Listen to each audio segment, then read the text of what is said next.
ప్రియమైన దేవుని వారలారా, ప్రభు పేరిట అందరికీ హృదయపూర్వక వందనాలండి.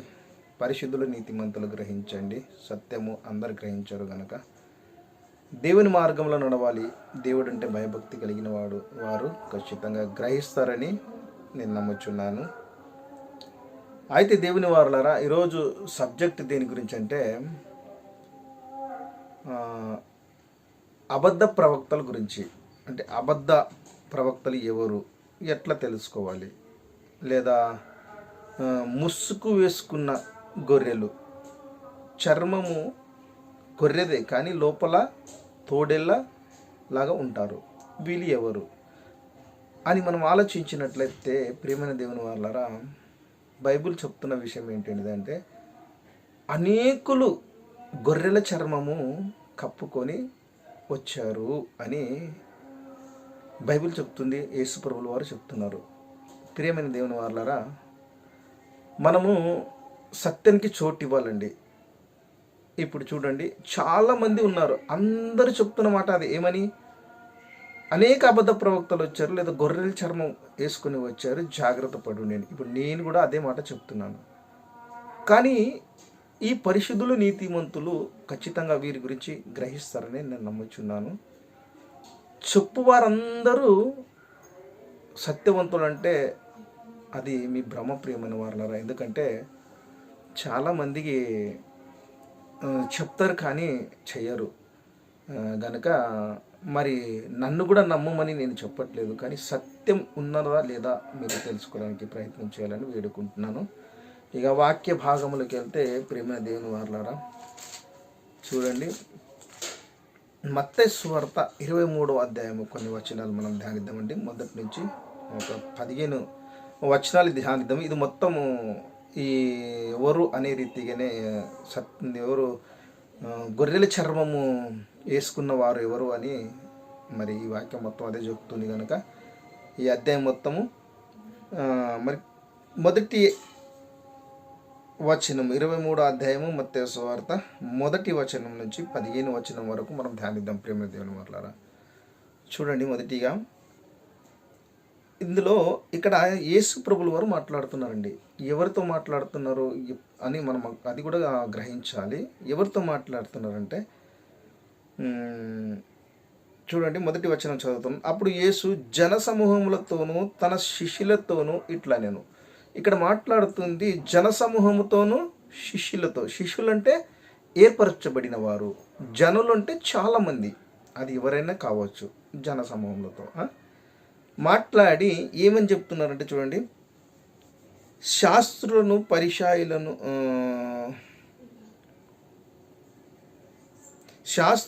పరిశాయులను మోసే పీఠమందు కూర్చుందురు అని చెప్తున్నారు. శాస్త్రులు పరిశాయులు అని మనం ఎవరి గురించి అంటారని చెప్తే, సపోజ్గా అప్పట్లో శాస్త్రులు పరిశాయులు, ఇప్పట్లో నేను పాస్టర్లని తీసుకుంటాను. ప్రియమైన దేవుని వారలారా, పాస్టర్ కానీ లేదంటే ఈ చర్చి మార్గంలో వచ్చి చర్చిలో ఉన్న హోదా అంటే తన స్థాయి, పెద్ద స్థాయిగా పాస్టర్గా వస్తారు కదా. ప్రియమైన వారలారా, పాస్టర్లు వేరు, నీతిమంతులు వేరు. అలాగే పాస్టర్లో అందులో ఉన్న హెడ్గా ఉంటారు కదా, అంటే పెద్ద స్థాయిగా ఉంటారు కదా, వీళ్ళందరూ నేను నీతిమంతులుగా తీసుకోను. ఏ పాస్టర్కి నేను విలువ ఇవ్వను. నేను ఇచ్చేది నీతిమంతులకు. అది పాస్టర్ అయినా సరే, అది రోడ్డు మీద తిరిగివాడైనా సరే, నేను విలువ ఇచ్చేది నీతిమంతునికి. నీతిగా అతని జీవితంలో నీతి కనిపిస్తే అతని కాళ్ళ కిందైనా నేను ఉంటాను. ప్రియమైన దేవుని వారలారా, ఎందుకంటే నాకు దేవుడు నేర్పుతుంది అట్లా. ఇప్పుడు పాస్టర్కి విలువ ఇవ్వాలంటే ఏ పాస్టర్కు నేను విలువ ఇవ్వదలుచుకోలేను. ఎందుకంటే ఇక్కడ చెప్తుంది అప్పట్లో శాస్త్రులు పరిచయాలు, ఇప్పట్లో ఎవరు పాస్టర్లు. మీరు లేదు అపోస్తులని పాస్టర్ పోలుస్తారంటే ప్రియమైన దేవుని వారలారా, అపోస్తులు మరి శాస్త్రుల పరిచయాలు ఎందుకు పోల్చలేకపోయారు? ఈ అపోస్తులు అగ్రపీఠం కోరలేదు. అగ్రపీఠం అంటే స్థాయి పెద్దది కోరలేదు. వారు ఒక చర్చిని పట్టుకుని నిలబడలేదు, లేదా ఒక ఊరిని పట్టుకుని నిలబడలేదు. వారు నీతిమంతులు వెతుకుంటూ వెళ్ళారు. నీతిమంతుడేవుడు, ఆ నీతిమంతుని నేను సరైన మార్గంలో నడిపించాలి, ఇలా వెళ్ళారు వాళ్ళు. అలా కాబట్టి మరి అపోస్తులుగా ఎంచబడ్డారు. అంటే అపోస్తులు అంటే అర్థం తెలుసుకోండి, ఏర్పరచబడిన వారు. అలాగే శాస్త్రుల పరిచయాలు ఏర్పరచబడినవారు కాదు. సపోజ్ ఈ పాస్టర్లు కూడా ఏర్పరచబడిన వారు మీరు అన్నారు అనుకోండి. ఇప్పుడు ఎలా ఏర్పరచబడిన వారు? ఇప్పుడు నేను చెప్తున్నాను, నేను ఏర్పరచబడిన వాడైనా కనుక మీరు ఆలోచించండి. పాస్టర్లు అనగానే నీతిమంతిగా ఉన్న పాస్టర్ వేరు, అంధ పాస్టర్లు వేరు. కనుక నేను నీతిమంతుడిని తీసుకోవట్లేదండి. నీతిమంతుడు ఉంటే అతనికి నేను చాలా లోబడతాను. కానీ అబద్ధ ప్రవక్తలు ఎవరు అని మనం తెలుసుకోవడానికి ప్రయత్నం చేస్తే చూడండి, ఎవరు అంటున్నారంటే శాస్త్రులను పరిచయాల గురించి జాగ్రత్త పడుడి అంటున్నాడు. మోషే ధర్మపీఠమందు కూర్చుందురు అంటున్నారు. మోషే ధర్మపీఠము అంటే మోషే ఎవరండి? ఒక నాయకుడు. అలా నాయకత్వం చేయాలని కూర్చుంటారు అని ఉంది. ఇప్పుడు జరుగుతున్న వీరు కూడా న్యాయపీఠం మీద కూర్చోవాలన్నారా? నా చర్చు నీ చర్చు, నా సంఘము నీ సంఘము ఇలా అంటారు కదా. సంఘం అంటే ఏంటిదో వారికి తెలియదండి, ఎవరికి తెలియదు, ఏ పాస్టర్కి తెలియదు. తెలుసు అంటే నా ముందుకు రమ్మనండి, నాకు కామెంట్లో పంపమనండి. తెలియదు, ఖచ్చితంగా చెప్తున్నాండి, సంఘం అంటే దేన్ని అంటారో తెలియదు. కాబట్టి ఇప్పుడు ఈ చర్చిలో ఉన్న వీరందరూ స్థాయి కోరరండి. వారు ఎప్పుడైనా కింద కూర్చుంటారో? పాస్టర్లు చూడండి, ఒక పాస్టర్ పైన పిలిస్తే స్టేజ్ మీద, మళ్ళీ ఒక పాస్టర్ కింద ఉన్నాడు అనుకోండి, రెండోసారి ఆ పాస్టర్తో కలవడి పాస్టర్. అలా ఉంటుంది ప్రియమైన వాళ్ళ. వారికి స్థాయి కావాలి, వారికి హోదా కావాలి. వారు ఎవరు ఉన్నారో మీకు తెలుసు. కాబట్టి వారు ఏం కోరుతారంటే చూడండి, మోషే ధర్మపీఠం ముందు కూర్చుండు వారు గనుక వారు మీతో చెప్పు వాటి నన్నిటినీ అనుసరించి గైకొనుడి, ఆయనను వారి క్రియల చొప్పున చేయకుడి, వారు చెప్పుదురే కానీ చెయ్యరు అంట. ప్రియమైన దేవుని వారులారా, వారు చెప్పుతారు. ఇప్పుడు ఆ మాట చెప్పినా, ఈ మాట చెప్పినా, ఏ మాట చెప్పినా కొన్ని మంచి ఉంటే ప్రియమైన వారులారా, కానీ వారు చెయ్యరంట. వారి క్రియల చొప్పున వెళ్ళకండి. ఇప్పుడు వారు ఏం చేస్తారు? అబద్ధ ప్రవక్తలు ఉన్నారని చెప్తారు. ఇప్పుడు నేను కూడా అబద్ధ ప్రవక్తలు ఎవరని చెప్తున్నాను కదా. అబద్ధ ప్రవక్తలు ఉన్నారని చెప్తారు, కానీ నేను అబద్ధ ప్రవక్తనా కాదని గ్రహించరు. ఇక్కడ ఇది వచ్చింది ప్రాబ్లం. గనుక మీరు సత్య మార్గంలో నడవాలనుకునే వారు ఏం చేయాలంట? వారి మాటలు వినండి, సత్యం ఉంటే దాన్ని వెంబడించండి, కానీ వారు వెళ్తున్న మార్గంలో వెళ్ళకండి. చూసిన వారు ఏమంటారు? వారి క్రియల చొప్పున చెయ్యకుడి అంటున్నారు. క్రియల చొప్పున చేయకుడి, వారు చేయుదురే కానీ, వారు చెప్పుదురే కానీ చెయ్యరు అని చెప్తున్నారు. ఎవరు? ఈ అగ్రపీఠము కోరేవారు. మీరు చూడండి, మీ దగ్గర ఎంతమంది పాస్టర్లు ఉన్నా వారి కింద కూర్చోమనండి. ఎదురుగా ఎందుకు కూర్చుంటారు? వాక్యం చెప్పేటప్పుడు వెళ్ళి చెప్పేసి రమ్మనండి కిందికి. అక్కడ స్థాయి కావాలని ఎందుకు కోరుతారు? దానివల్ల మీకేం లాభము? దేవుడు చెప్పాడు కదా ఇక్కడ మీకు అగ్రస్థాయి కోరుదురని. మరి లొంగి దాన్ని తగ్గించుకోరా? మీరు తగ్గించుకొని వచ్చి కింద కూర్చోండి. వాక్యం చెప్పుకుంటే వెళ్ళండి, చెప్పండి, మళ్ళీ వచ్చి కూర్చోండి. మీరు గ్రహించండి. అలాగే చూడండి, ఇంకా 4వ వచనము, మోయు శక్యము కాని భారమైన బరువులు కట్టి మనుషుల భుజము మీద వారు పెట్టుదురే కానీ తమ వేలితోనైనను వాటిని పిగిలింపరు. అంటే ప్రియమైన వారులారా, ఏం చేస్తారంట వాళ్ళంటే బరువు పైన పెడతారంట. ఎవరిపైన? ఆ చర్చికి వచ్చే వారి పైన లేదా ప్రజల పైన పెడతారంట. వారికి కష్టమైతే కూడా ఒక చిన్న చిట్టికెటి వేలితో కూడా వాళ్ళు లేపరు అంటున్నారు. అంటే ఏం లేపరండి? మన మీద ఏమైనా బరువు పెడుతున్నారా అంటే, మీరు ఇలా నడవాలి అలా నడవాలి అని చెప్తారు కదా. ఏదైనా కష్టంలో ఉంటే కనీసం 1,00,000 రూపాయలు పాస్టర్ దగ్గర ఉన్నాయనుకోండి, 100 రూపాయలు నీకు హెల్ప్ చేస్తాడా? ఏ పాస్టర్ అయినా సరే చేయరు. ప్రార్థన మాత్రం చేస్తారు, ఎందుకంటే దానికి ఖర్చు ఉండదు కదా. ఆలోచించండి ప్రియమైన దేవుని వారలారా. లేదా 1,000 రూపాయలు దగ్గర 5,000 10,000 ఉన్నాయి, 10,000 ఉంటే కనీసం 100 రూపాయలు ఇస్తారా? ఇవ్వరు. ఏ పాస్టర్ దగ్గరికైనా వెళ్ళండి ప్రియమైన వారలారా, వారు 10 రూపాయలు ఇవ్వడానికి ఇష్టపడరంట. 10వ భాగం ఇవ్వండి అంటారు. అంటే అవమానం పరుస్తున్నాను కాదు, నేను జాగ్రత్త పరుస్తున్నాను ప్రేమని వాళ్ళ. ఎవరికి అవమానం పరచాల్సిన అవసరం నాకు లేదు, కానీ జాగ్రత్త పరుస్తున్నాను. నీతిగా నడుచుకునే వారికి జాగ్రత్త పరుస్తున్నాను గనక ఆలోచించండి. అలాంటి హెల్ప్ చెయ్యరు వారు అనే మాట ఇక్కడ ఉంది. మళ్ళీ 5వ వచనం, మనుషులకు కనబడు నిమిత్తము తమ పనులను చేయుదురు, తమ రక్షరేఖలు ఎడల్పుగాను తమ చెంగులు పెద్దవిగాను చేయుదురు. చూడండి, రక్షరేఖలు అంటే ప్రియమైన దేవుని వారలారా, వారి నలుగురిలో గొప్పతనం కోసం ఎదురు చూస్తుంటారంట. రక్షరేఖలు అంటే అవి నేను మంచోని అని చెప్పుకోవడానికి, లేదా నేనే కరెక్ట్ అని చెప్పుకోవడానికి వాళ్ళు దారి వెతుక్కుంటారంట. రెండోదిగా చెంగులు అంటే బట్టలు. చూడండి, 2 అంగీలు ఉన్న ఎడల అంగి లేని వాడికి ఒక అంగి ఇవ్వాలని ఉంది. కోట్లులో మంచి కోట్ లేకపోతే ఈరోజు వచ్చి కూర్చోలేరు పాస్టర్లు. చెప్పండి, ఏం చేయమంటారు ప్రియమైన దేవుని వారలు? ఎలా వెళ్తారు? ఎవరు కరెక్ట్ అని మీరు ఆలోచిస్తున్నారు? చూడండి, ధర్మం చేసిన వాడు కుడి చేయితో ధర్మం చేస్తే ఎడమ చేయికి తెలియకూడదు. తెలియకుండా ఉంటుందండి? ఉండదు. అయినా చెప్పాడంటే మనం ఏం చేయాలి? ధర్మం చేయాలి, కానీ రహస్యంగా ఉండాలి. అది తండ్రికి మనకే తెలియాలి, దేవుడికి మనకే తెలియాలి. అది వదిలేస్తారు, యూట్యూబ్లో చూపించుకుంటారు. అంటే ఎందుకు అలా ఉంటారు?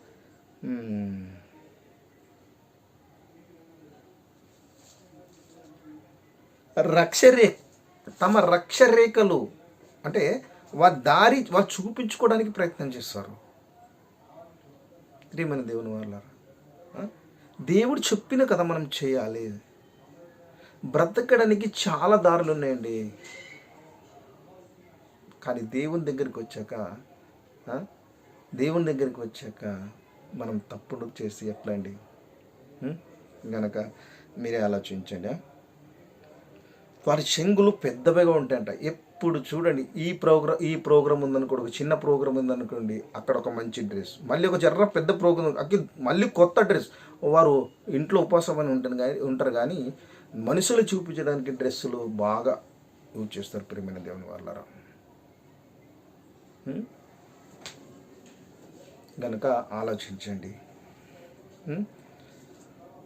అలాగే 6వ వచనము, విందులలో అగ్రస్థానములను సమాజ మందిరములలో అగ్రపీఠములను. చూడండి దేవుని వాళ్ళారా, ఈ సెలబ్రేషన్స్ వస్తాయి, క్రిస్మస్ సెలబ్రేషన్స్లో కానీ ఏదైనా ప్రోగ్రాంలో వెళ్ళినప్పుడు ఏముంటాయంటే, వీరి స్థాయి భోజనం చేసేటప్పుడు జనాలందరూ ఒకటే కదండి. మరి వీరికి ఈ స్పెషల్ ఎందుకు కోరుతారు? వీళ్ళకి స్పెషల్ ఎందుకు ఇస్తారు? ఇది కావాలి. ఒక వాక్యం ఇక్కడ ఉంది ప్రియమైన వాళ్ళ, ఏమని అంటే, పేతురు గారినో పౌలు గారినో దండం పెట్టడానికి వెళ్తే, నేను నీలాంటి వాడినే, దండం పెట్టవలసింది నాకు కాదు దేవుడికి అనే మాట ఆ యొక్క పేతురోస్ పౌలు అంటారు ప్రియమైన వాళ్ళ. కాబట్టి ఇప్పుడు వీళ్ళు అందరితో కలిసి భోజనం చేయడానికి ఇష్టపడరు. వీరికి స్పెషల్ ఉండాలి, సపరేట్ ఉండాలి. అందరు బయట భోజనం చేస్తే వీళ్ళకి లోపలికి తీసుకెళ్ళాలి. వీరికి రెస్పెక్ట్ ఇవ్వకపోతే వాళ్ళు రారు. అది గనక మీరు ఆలోచించండి. ఎవరు అబద్ధ ప్రవక్తలు ఎవరు? ముసుకేసుకున్నవారు ఎవరు? వేషధారులు ఎవరు? గ్రహించాలి. ఇక్కడ శాస్త్రులు పరిశీలన చెప్పాడు యేసుప్రభుల వారు. మరి ఆ జాబితాలో వీరి పాస్టర్ అనేవారు, పాస్టర్ అంటున్న మీరు, పాస్టర్ అనబడుతున్న మీరు లేదా పాస్టర్ అనేవారు అపోస్తుల జాబితాల్లో ఉన్నారా? శాస్త్రులు పరిశీలన జాబితాల్లో ఉన్నారా? మీరే గ్రహించండి. ఇవి ఎవరిలో ఉన్నాయి? ఈ స్థానాలు కోరేవి ఎవరిలో ఉన్నాయి? సమాజ మందిరములలో అగ్రపీఠములను, సొంత వీధులలో వందనములను మనుష్యుల చేత బోధకులని పిలువబడుటయో కోరుదురు. చెప్పండి, ఇప్పుడు బోధకులు అని ఎవరు పిలువబడతారండి? అక్కడ శాస్త్రుల పరిచయం కూడా యేసుప్రభువు వారు చెప్పారు. ఇప్పుడు బోధకులని ఈ పాస్టర్లు పిలువబడట్లేరా? చెప్పండి, ఎవరి గురించి మాట్లాడుతుంది బైబిల్? ఎవరు గొర్రెల చర్మం వేసుకున్నారని చెప్పబడుతుంది కనుక మీరు ఆలోచించండి. చూడండి, మీరైతే ఎవరితో మాట్లాడుతున్నారు? యేసుప్రభుల వారు శిష్యులతో మాట్లాడుతున్నారు, జనసమూహంతో చెప్తున్నారు. ఏమని? ఈ యొక్క శాస్త్రుల పరిచయాల గురించి మీరు గ్రహించండి అని చెబుతూ, చూడండి, మీరైతే బోధకులని పిలువబడవద్దు. ఎవరికి చెప్తున్నాడు బోధకులని పిలువబడవద్దని? జనసమూహముకు, శిష్యులకి చెప్తున్నాడు, మీరు బోధకులని పిలవడదు. కానీ వీరేమంటారు? ఇప్పుడు బోధకులు అంటారు, మేము బోధకులం అంటారు. బోధకులని ఎవరిని అంటారో కూడా ఈ పాస్టర్లకు తెలియదు. ప్రియమైన దేవుని వారలారా, బోధకులని మీకు తెలిస్తే నాకు కామెంట్లో పంపండి. మీరు బోధకులు కాదు, మీరు సేవకులని చెప్పుకుంటున్నారు కదా, సేవకులు కూడా కాదు. రుజువులు మీ దగ్గర లేదు, సత్యం మీ దగ్గర లేదు. ఉంటే నాతో మాట్లాడండి. బోధకులని చెప్పుకుంటారు. చూడండి 8వ వచనము, మీరైతే బోధకులని పిలువబడవద్దు, ఒక్కడే మీ బోధకుడు. ఆ ఒక్కడెవరు? ఒక్కడే మీ బోధకుడు, మీరందరూ సహోదరులు అంటున్నాడు. అందరూ సహోదరులు అంటున్నారు కదా, ఎవరైనా సరే అందరూ సహోదరులు అంటున్నారు. ఓకే, బోధకులని ఎవరు అనుకుంటున్నారు? మరి బోధకుడు ఒక్కడే. ఎవరు అక్కడ మాట్లాడుతుంది? ఎవరు? యేసు ప్రభులు వారు మాట్లాడుతున్నారండి. బోధకుడు ఒక్కడే అంటున్నాడు. ఆ బోధకుడు ఎవరు? యేసు ప్రభుల వారా? చూడండి 9వ వచనం, మరియు మీరైతే బోధకులని పిలువబడవద్దు, ఒక్కడే మీ బోధకుడు, మీరందరూ సహోదరులు. ఒక్కడే బోధకుడు అని చెప్తుంది. మరి బోధకుడు ఎవరు అని మనం ఆలోచించాలి. అథవా యేసు ప్రభు అనుకోండి, మనం బోధకులు అవుతాం. బోధకులు అంటే ఏంటిదంటే ప్రియమైన దేవుని ద్వారా సొంతగా చెప్పడం, సొంతగా బోధ అవుతుంది. మనం సొంతగా చెప్పట్లేము, ఉన్నది చెప్తున్నాం. ఇది పరిచర్యము అంటే సపోజ్గా బైబిల్లో ఉన్నది చెప్తున్నాం. మనం ఏం చేస్తున్నాం? బైబిల్ ఉన్నది చెప్తున్నాం అంటే పరిచర్యం చేస్తున్నాం. బైబిల్లో ఉన్నది పరిచర్యం చేస్తున్నాం. ఎదుటి వారికి చెప్తున్నాం అంటే పరిచర్యం చేస్తున్నాం. సపోజ్గా నా దగ్గర ఒక ఫ్రెండ్ ఉన్నాడు అనుకోండి, మీకు పరిచయం ఎలా చేస్తాను? ఫలానా వ్యక్తిని పరిచయం చేస్తున్నాను. ఇది బోధ కాదు కదా. తనంతా తను సొంతగా రాలేదు. తనంతా తన సొంతగా ఎవరు ఇస్తారు? దేవుడు ఇస్తాడు. కాబట్టి దేవుడు బోధకుడు, మనుషులు బోధకులు కారు. మనుషులు ఓన్లీ పరిచారకులు. పాస్టర్లైనా సరే, ఎవరైనా సరే, నేనైనా సరే పరిచారం చేస్తున్నాను అంతే. బైబిల్లో ఉన్నది చదివి అర్థం చేసుకొని నాకు తెలిసింది పరిచారం చేస్తున్నా అంతే తప్ప బోధకుని కాదు. యేసు ప్రభువు వారు చెప్పిన మాటకి విలువివ్వండి. అలాగే 9వ వచనము, మరియు భూమి మీద ఎవనికైనాను తండ్రి అని పేరు పెట్టవద్దు, ఒక్కడే మీ తండ్రి అని ఉంది. ఇక్కడ మాట్లాడుతుంది యేసు ప్రభుల వారు మాట్లాడుతున్నారండి. ఏమని అంటే, భూమి మీద ఎవనికైనాను తండ్రి అని పేరు పెట్టవద్దు. మనం ఇంతకుముందు చదివిన ఏమని? మీరందరూ సహోదరులు. ఇప్పుడు మా నాన్న ఉన్నాడు, నాకు ఏమవుతాడండి? బైబిల్ ప్రకారంగా నాకు సహోదరుడు అవుతాడు, తండ్రి కాడు. ఇవి మనం గ్రహించాలి. తండ్రి కాడా? అట్లెట్లా? నువ్వు పిచ్చోడివి అంటారు. అది నీకు వెర్రితనం ఉంటుంది. నేనేం చేయాలి చెప్పండి?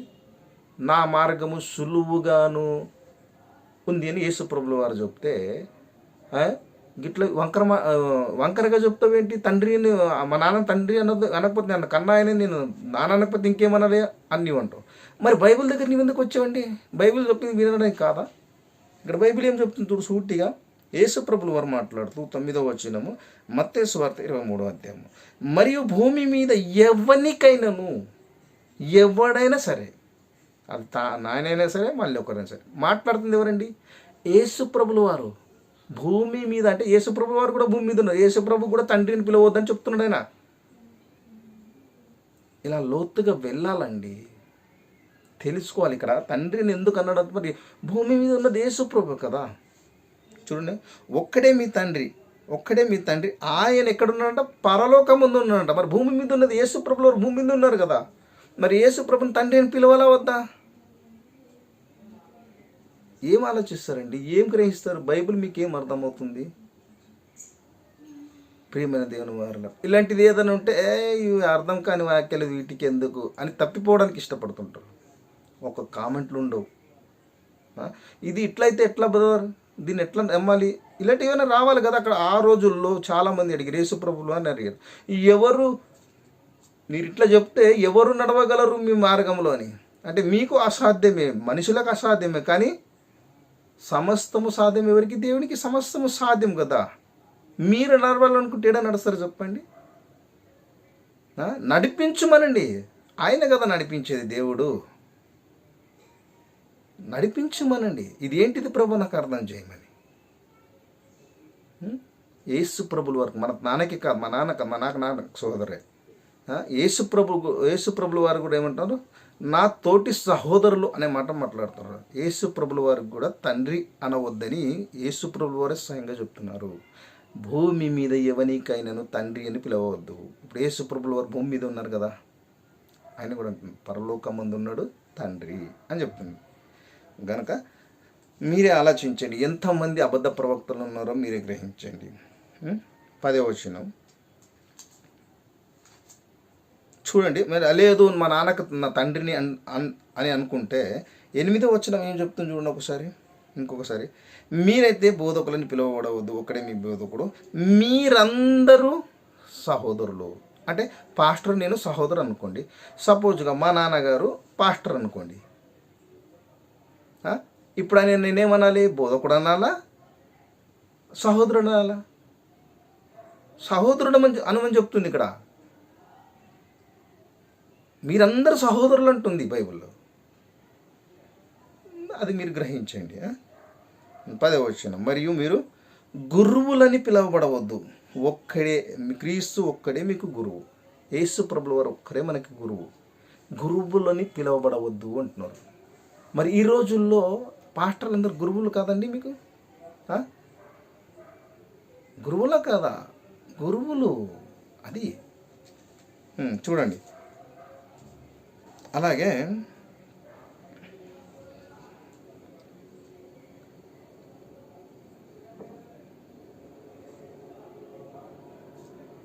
చూడండి 11వ వచనము, మీలో అందరికంటే గొప్పవాడు మీకు పరిచారకుడై ఉండవలేను. చూసినారా? అంటే వాడు చెప్పేవాడే మీకు ఏంటంటే గొప్పవాడు అంటే మంచివాడు అని అర్థం. అంతే, మంచివాడు చెప్తున్నాడు, మంచి సంగతులు చెప్తున్నాడు కాదు, మంచివాడు. అలాగని ఆయనకి దేవుడో ఆయనకు సేవకుడో చేయకూడదు. మంచివాడు అంతే, రెస్పెక్ట్ ఇవ్వండి, పర్వాలేదు అంత, అలా ఉంటుందా. 12వ వచనం, తను తాను హెచ్చించుకొనివాడు. అది కూడా పరిచారకుడు అంటే నీతిగా ఉండేవాడికి ప్రేమైన దేవుని వారు, ఏదంటే అది చెప్పేవాడికి కాదు. తను తాను హెచ్చించుకొనివాడు తగ్గింపబడును, తను తాను తగ్గించుకునేవాడు హెచ్చింపబడును. తగ్గించుకోవాలి. పాస్టర్లు ఎవ్వరు తగ్గించుకోరు ప్రేమని వారు, మీరు గ్రహించండి. తగ్గించుకోవాలి, తగ్గించుకునేవాడే హెచ్చింపబడును. ఆడు కదా దేవుని మార్గంలో నడుస్తున్న వ్యక్తి. గనక గ్రహించండి. 13వ వచనం, అయ్యా వేషధారులైన శాస్త్రులారా పరిచయులారా, మీరు మనుష్యుల ఎదుట పరలోక రాజ్యమును ముయ్యుదురు అంటున్నాడు. ఈ పరలోక రాజ్యం గురించి చాలామందికి తెలియదండి. యేసు ప్రభువు వారు చెప్తున్నారు, మొదట నా నీతిని నా రాజ్యమును వెతుకుమన్నారు. ప్రేమైన దేవుని వారలారా, ఈ రాజ్యం గురించి చాలామందికి తెలియదండి. ఈ రాజ్యం తెలిసిన వాడు ధన్యుడు. ఎందుకంటే ఇది అంతా పరలోకమే అంటారు. పరలోక రాజ్యము ముయ్యుదురు అంటున్నారు. ఎవరు అంటున్నారు? శాస్త్రులు పరిచయాలు అంటున్నారు. ఇప్పుడు పాస్టర్లు ఏ జాబితాలో ఉన్నారో మీరే ఆలోచించండి. పాస్టర్ గారు మీరు కూడా ఆలోచించండి, మీరు ఏ జాబితాలో ఉన్నారో. మనుష్యులు పొగడమే చూసుకుంటున్నారు.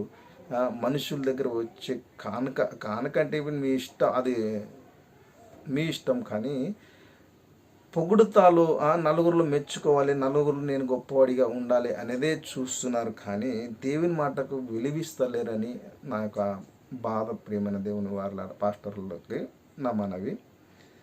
చూడండి, అప్పట్లో వారంటే ఇప్పుడు ఖచ్చితంగా మీరే. అప్పట్లో శాస్త్రుల పరిచయాలు, ఇప్పట్లో పాస్టర్లే. ఎవరు? ఇక్కడ చూడండి, అయ్యా వేషధారులైన శాస్త్రులారా పరిచయులారా, మీరు మనుష్యుల ఎదుట పరలోక రాజ్యము ముయ్యుదురు. పరలోక రాజ్యం గురించి ఎవరైనా స్టడీ చేశారండి? ఒక్క పాస్టర్ స్టడీ చేసిన నా ముందుకు రమ్మనండి. నాకు తెలుసు అనే వ్యక్తి నా ముందుకు రమ్మనండి, చూద్దాం. మాట టు మాట పాయింట్ టు పాయింట్ మాట్లాడదామండి. మీకు సత్యం తెలియదండి, గ్రహించండి, సమయము పోనివ్వకండి. ప్రభు పాదాల చెంతకి కూర్చొని నేను వెళ్తున్న మార్గము కరెక్టనా అని మొరపెట్టండి. చూడండి. అలాగే 14, మీరందులో ప్రవేశింపరు, ప్రవేశించు వారిని ప్రవేశింపనీయరు. చూడండి దేవుని వర్లరా, ప్రవేశింపు వారిని ప్రవేశింపనివ్వరంట. ఈ రోజుల్లో ఒక వ్యక్తి, ఎవరో ఒక బ్రదరు వేరే మతంలో చేరి యేసు ప్రభువుని బాగా తిట్టాడంట. నేనైతే అతను వీడియోలు చూడలేదు. కాకపోతే పాస్టర్లు ఈ మధ్యలో బాగా హల్చల్ చేస్తున్నారు. ఆ వ్యక్తి యేసు ప్రభువుని బాగా తిట్టిన వ్యక్తి మొన్నటి రోజు వీడియో చేసి ఏమన్నానంటే, నాకు దేవుడు దర్శనం, పౌలుకి ఎట్లా దర్శనమైన అట్లా దర్శనం అయ్యాడు, నేను చేసిన తప్పు, యేసు ప్రభుని తిట్టి తప్పైంది, నన్ను క్షమించుమని ఆయన ఒక వీడియో చేస్తే దాన్ని బాగా ట్రోల్ చేశారండి. అంటే బాగా యూట్యూబ్లో పెట్టి ఈయన మారాడు అనే మాట మాట్లాడుతున్నారు. నేను ఇప్పుడు వాళ్ళకి ఏదైనా ప్రశ్న అడిగాను అనుకోండి, నన్ను గెంటేస్తారండి, నాతో మాట్లాడారు. మీరు అడగండి, ఇది ఎట్లా బ్రదర్ అని అడగండి. అడగొద్దు, వాళ్ళు చెప్పింది మాత్రమే వినాలి. మీరు నన్ను అడగండి. వారు అడిగితే వారు మీకు రానివ్వని కూడా రానివ్వరు చర్చికి. అది ప్రేమ. అది ఎందుకు ఇక్కడ ఏమంటారు, 14 వచనంలో మీరందులో ప్రవేశింపరు, ప్రవేశించు వారిని ప్రవేశింపనీయరు అని అన్నారు. గనక ఎందుకండి మీ యొక్క చర్చిలోని పాస్టర్లు మీ అబద్ధం చెప్పినట్లయితే మీరు చర్చిలో నిలబడి ఒక్క మాట చెప్పండి, ఏమని, మీ హృదయములో దేవుడు ఉంటే లేదా మీకు సత్యము తెలిస్తే ఒక్క ప్రశ్న అడుగుతాను, సమాధానం చెప్పమని అడగండి. అది ఏంటిదంటే, యేసు ప్రభుల వారు ఈరోజే వస్తే మరి ఆయనతో పాటు పరలోకము ఎంతమంది వెళ్తారో చేయలేమని అడగండి. హృదయపూర్వకంగా మీకు మీ మనసుకి అది నమ్మకం ఉండాలి, నేను వెళ్తాను ఖచ్చితంగాని. వారు మాత్రమే లేపండి. ఈరోజు ఒక్కరోజు న్యాయంగా ఆలోచించి లేపండి అని చెప్పండి. ఒక్కరు లేపరండి, అంతెందుకు మీ పాస్టర్లే లేపరు. ఎందుకంటే యేసు ప్రభుల వారు పరలోకం తీసుకెళ్తానని చెప్పలేదండి. అందరు అబద్ధం మాట్లాడుతున్నారు. ఎంతమంది పాస్టర్లు ఉన్నారో వారందరూ పరలోకానికి వెళ్దాం అంటారు. పరలోకం వెళ్తామని యేసు ప్రభుల వారు ఒక్క వచనం లేదండి. పరలోక రాజ్యం గురించింది, లేదా దేవుని రాజ్యం గురించింది. ఆ రాజ్యం గురించి ఏ పాస్టర్ మాట్లాడారా? ఏ పాస్టర్ మాట్లాడారు? అందరూ అబద్ధ ప్రవక్తలుగానే ఉన్నారు. నేను అవమానిస్తలేదు బ్రదర్స్, కొంచెం సత్యానికి చోటు ఇవ్వండి వేడుకుంటున్నాను.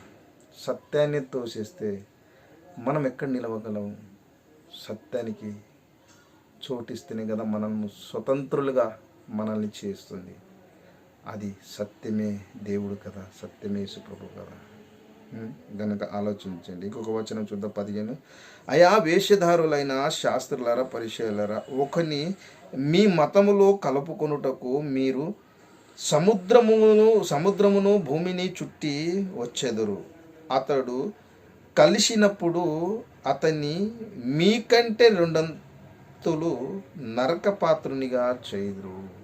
చూడండి దేవుని వాళ్ళరా, ఆ వ్యక్తి ఏదో వ్యక్తి గురించి మాట్లాడారు కదా, ఒక బ్రదర్ గురించి. అతన్ని ఏం చేస్తారంట, మీ దగ్గరికి వస్తాడు ఖచ్చితంగా, కానీ నరక పాత్రులుగా చేస్తారని చెప్తుంది. అందులో మీరు ఉంటే ఎంత భయంకరం ఒకసారి ఆలోచించండి.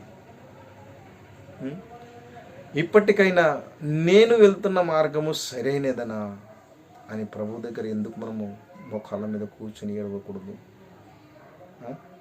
గనక ఆలోచించుమని హృదయపూర్వకంగా వేడుకుంటూ, మరి సత్యంకు చోటు మరి హృదయపూర్వకంగా వేడుకుంటున్నాను. దేవుని చిత్తమైతే మీ అందరికీ బయలుపరచును గాక. అందరికీ వందనాలు. కామెంట్లో మంచిదైనా సరే చెడ్డదైనా సరే పంపండి. అంటే ఇష్టం వచ్చినట్టుగా పంపకుండా ఆలోచించి పంపాలని వేడుకుంటున్నాను.